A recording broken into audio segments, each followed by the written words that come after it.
Now, next thing I come to is when we talk about the problem in the Indian context.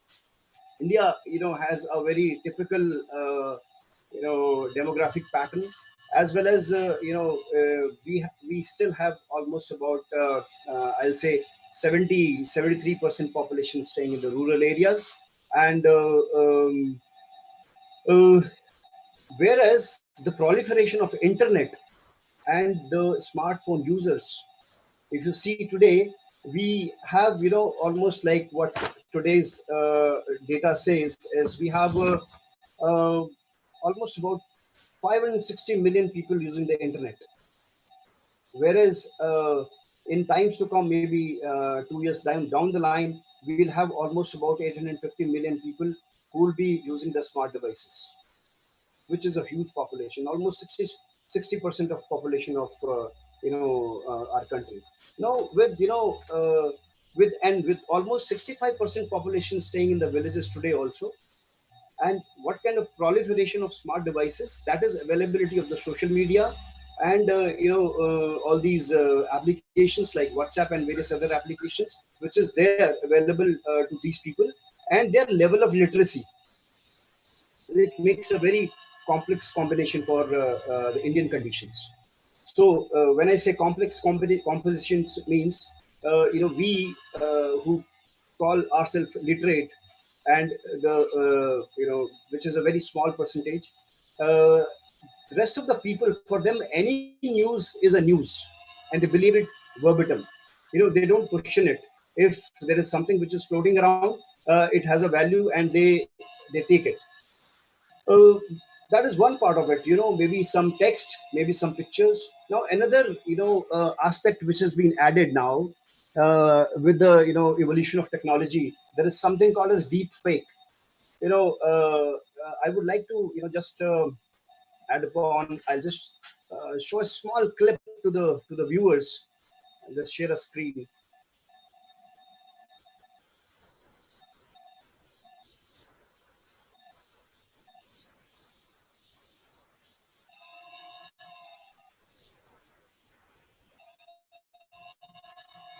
Saying anything at any point. Since we're in an era in which our enemies can make it look like anyone is saying anything at any point in time. That might look like President Obama impersonation, but it's not. It's actually being a Jordan Field impersonating the former president, which was old video of Obama that was manipulated to match Hill's words. This is an example of what's known as a deepfake. It's a growing trend that's sweeping the internet. The technology can be used for some harmless fun, such as editing. Okay, now you see, there is a, you can't actually make out, whether it's actually President Obama who's, talking, or it is somebody else behind the scene who's, making the conversation. With this advanced algorithm these days, which are available with this, artificial intelligence, deep learning technologies, machine learning technologies, it is very, very difficult today to actually make out that what is a fact. What you see, earlier we used to say, what you see you believe. Today you can't even claim that what you see you believe. It's very difficult. And in Indian context, this problem is, this is magnified because of our, kind of demographic pattern we have, kind of literacy we have, kind of, rural area population we have. And now, emanating from this, I would like to touch upon that for our Indian conditions again. When this coronavirus spread started, there were, a whole lot of rumors which started. Some of them were related to the treatment of coronavirus. Some were related to how you can home remedies which can help protecting you from the spread of coronavirus. Some had, vague ideas, the news which were being spread on the social media, like you have two drinks, some alcohol, it will kill the virus. There's so many, funny sites which were, spreading around the rumors, and you would agree that people like to hear anything which is, which console them, gives them comfort, and you try to find comfort in that. You believe in that, and you imagine the kind of population which I data which I shared with you. It is such a difficult and a Herculean task for the government to control this menace of misinformation and disinformation. This is one part. The second part is some people also who are taking advantage of a situation uh, from the perspective of, say, causing creating a chaos, say, in the population, in the society. I'll just quote one example wherein when in the beginning of March, the first one of the initial news which came about in the social media from the WhatsApp university was that this coronavirus can also spread through poultry, through eggs, and we have to stop eating the non-veg. And what was the implication of that fake news? That our whole lot of population, our farmers, poultry farmers staying in the rural areas, they dumped their eggs and the chickens. They literally buried the chickens, and they sold off their poultry stock in almost negligible rates. It was a huge loss of revenue for these poor farmers. So and you imagine kind of the way it started in India. It was really bad, loss to the poor people. And as we move forward, then next thing which came about was we all are aware of the Jamatia activity which took place. Whole lot of people which were infected during the Markaz meet. And these people did created a lot of chaos, a lot of unrest and disturbance in the society. However, there were also a whole lot of fake news and videos which were circulated. I'll just cover just a few incidents with you. Just a second.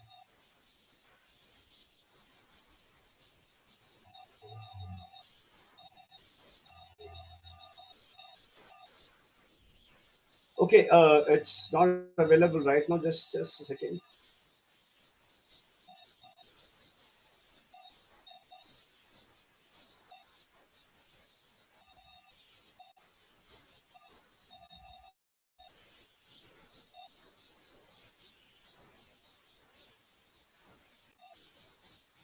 Okay, one of the videos is it goes like this.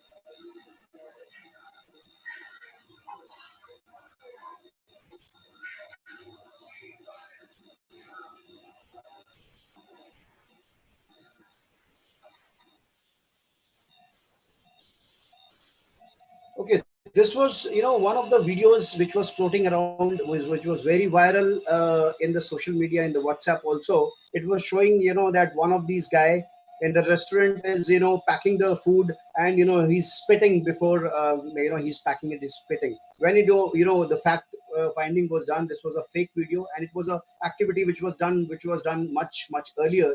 But however, it was connected in the with the today's scenario, and it was just simply to create hatred. Some people probably wanted to take advantage of the situation, and so that the hatred is created between the two people. And after that, a whole lot of messages were floating around in the society that don't have food there, don't have food in so and so, from the hand of so and so community.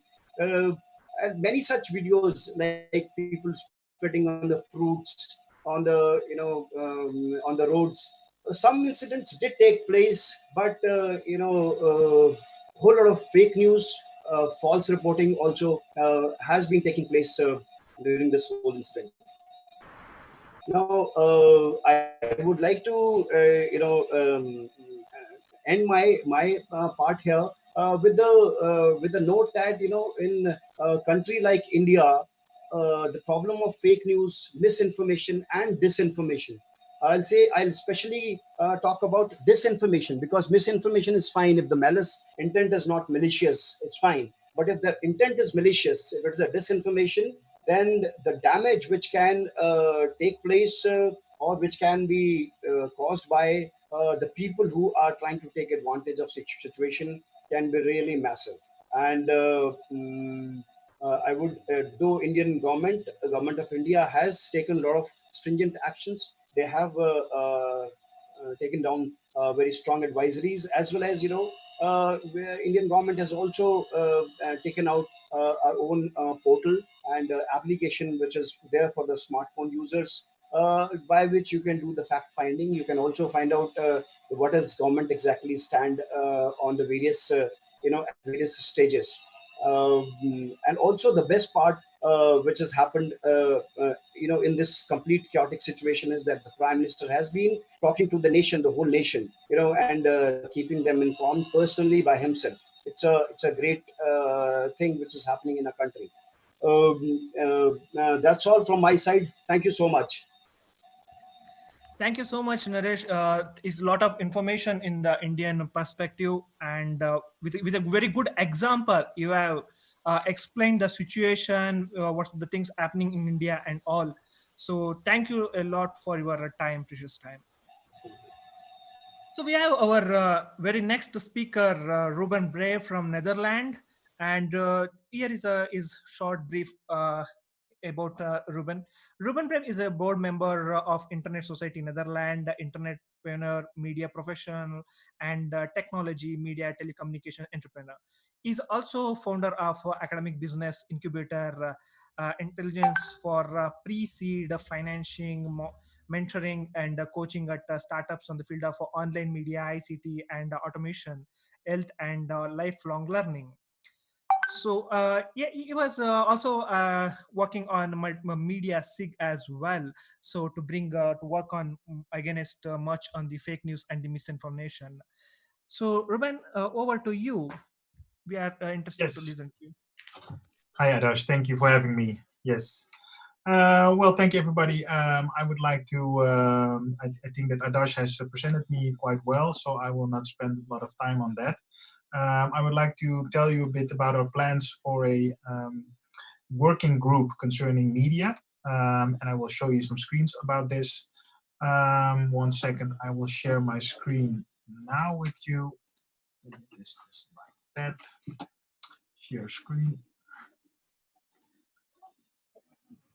So everybody can see my screen, I assume. So this is the media working group presentation from Internet Society Chapter Netherlands.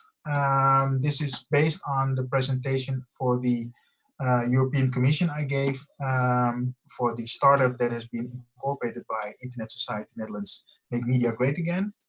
Well, Adash already told me a bit about myself, but I'm a business incubator, so I know about starting up new businesses, but also focused on academic startups. So it means that a lot of scientific knowledge is used for the benefit of society. So back again to the ISOC Media Working Group. The goal of the ISOC Media Group is to provide tools, methods, principles, and voice to innovation concerning online media quality control, participatory journalism, which means that the community can add fact-checking and quality, and combat strategies to counter dis, and malinformation. I will explain a bit more about this later. To make content on the internet and digital domain more verifiable and inclusive for everyone. So that's the mission of the working group, the media working group. And we also make a distinction within fake news based on information order, such as misinformation, which is unintentional mistakes, disinformation, deliberately manipulated and deliberately wrong, and malinformation, and that is actually private information for personal or corporate interest, such as revenge, but also change the context of the information. So what we provide are three things, basically: scientific research, internet tools, and tools for the internet society to engage. And one of the major tools to improve online information is annotation. Annotation actually is something that already has been, one second, something. Yeah. Is actually something that has been created by the Internet Society. And the annotation is a clear suggestion attributed to a sentence or paragraph. The example I have here is a typically messy example in study. But the Internet Society has created what they call the web annotation architecture. And it's created by the W3C consortium. But basically, it is an additional layer on top of an HTML layer. Currently, the concept of annotations is also being used by Twitter in Moments, and even one of the most innovative presidents of the United States, Mr. Barack Obama, has used annotations to annotate on the State of the Union, which is an important speech of the American Senate. In the Netherlands, we have been experimenting successfully with the annotations in the startup called Make Media Great Again, mmj.io. And actually, two of the largest publishers of the Netherlands have accepted annotations and have improved their content based on community feedback. And this actually, what you see here in the screen on the left here is an annotation, and it refers to a specific sentence on the website. People can see this annotation when they install a extension, and based on this extension, people can also contribute if they are accredited as annotated. So this creates a quality control, and it stops fake news before it reaches a lot of people. We also did some tests, and we saw that the incorporation of a trust mark, that information on major high-impact websites is under audit of a screened and trained community, is beneficial, and 9 out of 10 readers saw an article with a trust mark as more trustworthy, and 6 out of 10 were more likely to share an article with a trust mark.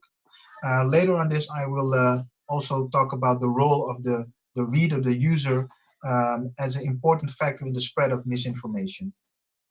So we use wisdom of the crowd to improve content, and basically we provide tools also for the internet working group to work on this. And of course, these are not the only tools that we will educate on and promote. We will also promote more tools related to cybersecurity. I will explain more about this. And the 3 goals of the ISOC Media Working Group are to bring persons with commitment and other interests, ISOC members together, and disseminate information regarding verifiability, because that's often the biggest issue with fake news is the verifiability, and not that someone or some authority actually claims that they have the truth, that they can monopolize the truth. Second thing is we will organize more webinars to create awareness about verifiability, participatory journalism, and quality control. And lastly, we will initiate a global misinformation observatory to measure the accounts of misinformation and to see if we can find patterns that can be used for scientific research. More information about the ISOC Media Working Group can be found on this link. I will share this later on also. So what's the relevance of such a group in the light of an infodemic concerning COVID-19? And obviously, these are related to topics such as, one second.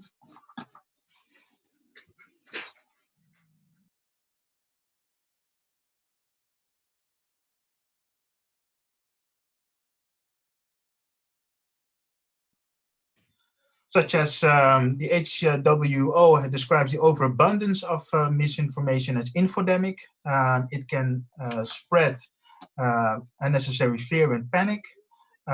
People can blame each other and stigmatize each other of infected and affected groups. It can also undermine people's willingness to follow legitimate public health advice. In extreme cases, people don't acknowledge the disease exists and fail to take proven precautionary measures. And in other cases, people may not seek help due to fears or misconceptions. And lastly, the public may also go bored or apathetic due to the sheer quantity of information out there. And users can find themselves inside echo chambers, can create all kind of conspiracy theories. And of course, people start spreading this through their mobile phone, traditional media, and in the work tea room. So people talk about it. Previous outbreaks show that authorities need to respond quickly and effectively to dampen the effect of misinformation. So how to detect actually misinformation? These are, let's say, 5 major points that you should be looking for. You should be checking the source. This is very important to find a path to a source that can be held accountable. But also basic things like a logo and organizational logo can be used in a message that looks the same as the official website, but it just isn't. So you should be aware of that. Bad English, journalists and organizations are less likely to make spelling or grammar mistakes. So this is something to keep in check. You can use Google Translate, for instance, if you're uncertain about the quality of the English. And also pretended social media accounts, and also the over encouragements to share, because the major interest of parties who want to use misinformation is to destabilize, so they encourage you to actually share a message. So we advise actually to use fact-checking sites such as Full Fact or APF Fact Check. But also there is a very big website called the Coronavirus Facts Alliance. And it's more than 100 fact checkers around the world in publishing shared facts about the coronavirus. So here you see more than 3,000 fact checks for 70 countries, 40 languages. And they actually, if you see here, they actually have a database. So in the database, you can ask all kind of questions. And you can see also where the fact check has been done, by which party, and also to which country it refers to. Another very useful tool actually to find fact check is the Google Check tools. For instance, there was a lot to do about corona and the medicine ibuprofen.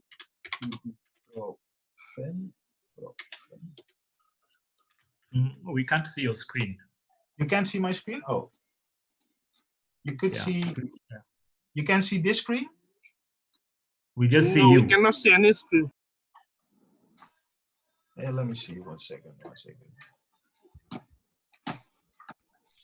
Oh, I'm not sharing my screen, sorry. I'm just talking. Can you see my screen now? Yeah, Yeah. looks good. Yeah. Yes, thank you. So these were actually the points I talked about, the source checking actually. So these points I just mentioned verbally. And can you see the screen that I'm showing you now? Yes. Yes. So here you see the Coronavirus Alliance actually. And this is a fact-checking site with more than 100 fact checkers around the world. Here you can see more than 3,000 fact checks, countries and languages. And here you can see a link to the database that I was just referring to. But I also talked about the Google fact check tools. Can you see this one also? Yes. Yes. And well, actually you can see here about COVID-19.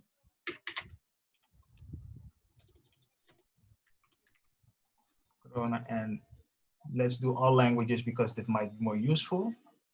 So here you see all kinds of fact checks related to this, and there was something to do about ibuprofen. I believe was a good example. So here, for instance, there was a claim that ibuprofen would worsen the effect of corona. And here you see all these fact checks and also the balance in the fact check. So this is a very useful database of fact checks around the world. And these databases, so from Pointer and from Google, they're complementary. So they have different fact checks actually in their database.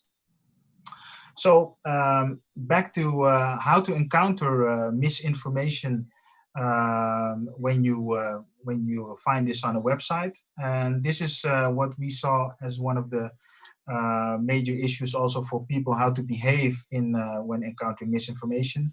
And one of the most useful methods actually is called the SIFT method. SIFT is an acronym for a method to evaluate information in a digital world.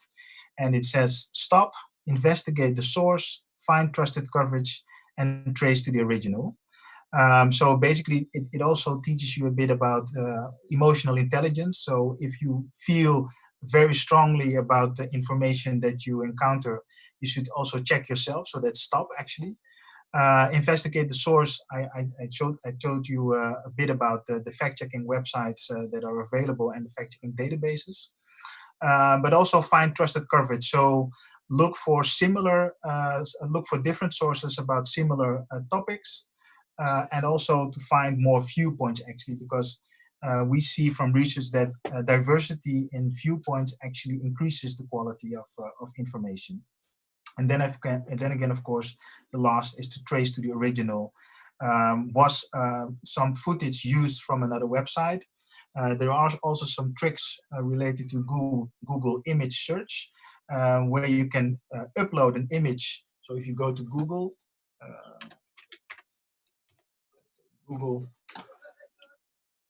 and you go to image search, let's say Corona. So here you see, oh, let me see, what I have a Dutch version. Google, let's say, let's go to google.com. Well, it seems that, well, you'll recognize that it's Google Images. There is an option also to upload images. So there you go to here. And here you have the option actually in English to choose a file on your desktop and to upload it. I don't have an example here, but you can upload any image, and based on the image, you will find similar images. So this is a way to actually check the trace an image back to its source. Let me go back to the presentation. So I'm almost finished with my presentation now here. Another very useful website is actually also Snopes. Snopes is an old school fact-checking website, but they also cover a lot of information now related to COVID-19. So here they debunk some stuff related to fact-checking. And that's actually very interesting to also see, because one of the ways to encounter fake news is either pre-bunking or debunking. So pre-bunking is something that that might not be very very common, but pre-bunking means that you make yourself immune actually to fake news. And the Cambridge University actually conducted a research related to a fake news vaccine through a pre-bunking game called Bad News. And if you go to getbadnews.com, you can play a game and where you're actually being trained to create fake news. Of course, they don't give all the tricks, but the major tricks they provide. And because of the fact that you understand how fake news is created, you will be more aware to detect possible fake news. The research that has been conducted by Cambridge saw that people like 20% were more keen to detect fake news. So it actually is a very effective way of diminishing the effects of fake news.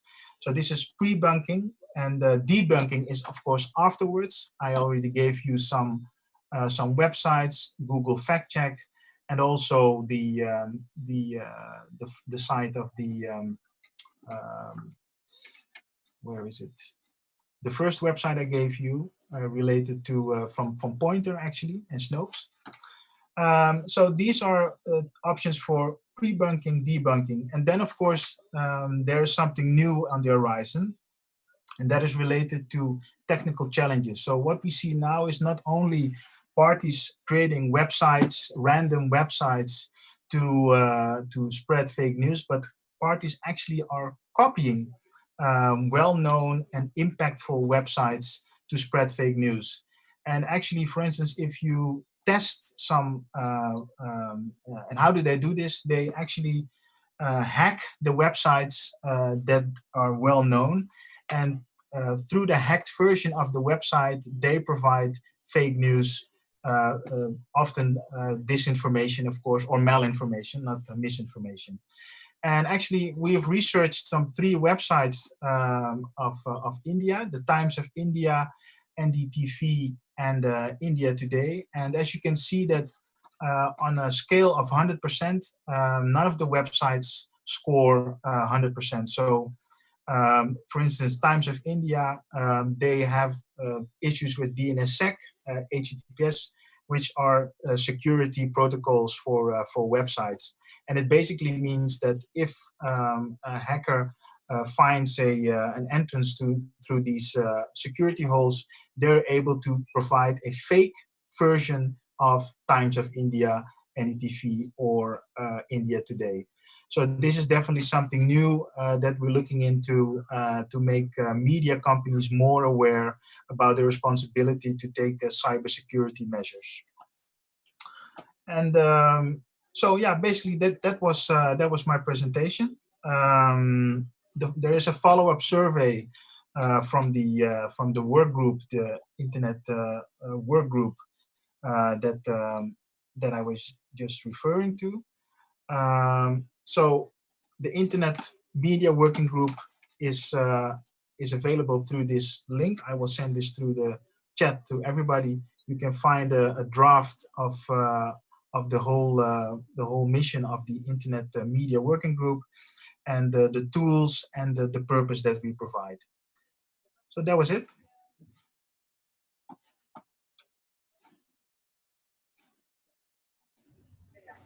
Thank you, Ruben. It's like a lot of information. You have pointed the audience to an very resource useful websites and all with an demonstration as well. So I would like to thank you so much for your great presentation and sections. Thank you once again. Thank you. It was a pleasure. Good luck. Everyone, kindly please drop an email if you have any queries, and would like to thank you for your time for joining us for this section. We'll meet you everyone in the next section. Thank you, everyone. Bye. Bye-bye.